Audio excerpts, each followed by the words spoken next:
আজকে আমার ব্রাইডের টোটাল লুকসের সাথে সাথে এই হেয়ার স্টাইলের ওপেন হেয়ারে ফ্লাওয়ার সেট কিভাবে করতে হয় সেটাও শেয়ার করব, প্লাস আমার ব্রাইডের টোটাল লুকসটাও তোমাদের সাথে শেয়ার করব।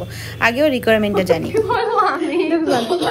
আমাকে মানে আমি যেটা হয়েছে আগের দিন না, আমাকে এত ডার্ক লাগছিল যে ক্যামেরা তো খুব খারাপ লাগছে। তুমি অত ডার্ক না লাগে, আমি বলছি অতিরিক্ত ফর্সা আমার তুমি না, অন্য মেকআপ আর্টিস্ট তোমার টোনে মানে আমার টোনের সাথে ইয়ে করে, আর তুমি তোমার মতো করে বাদ বাকিটা করে দাও।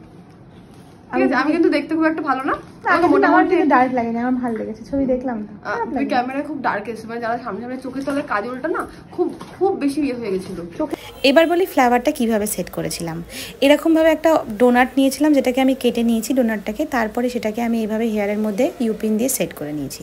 সেট করার পরে আমি খুব সুন্দরভাবে ওপেন হেয়ারে ফ্লাওয়ারটা সেট করেছিলাম, কারণ এরকমভাবে সেট করলে ফ্লাওয়ার খোলার চান্সেস থাকে অনেকটাই কম, আর ফ্লাওয়ারটা দেখতেও ভীষণ ভালো লাগে, ওর ক্যারি করাও খুব সুবিধা হয়, কেন অতটা ভারী লাগে না।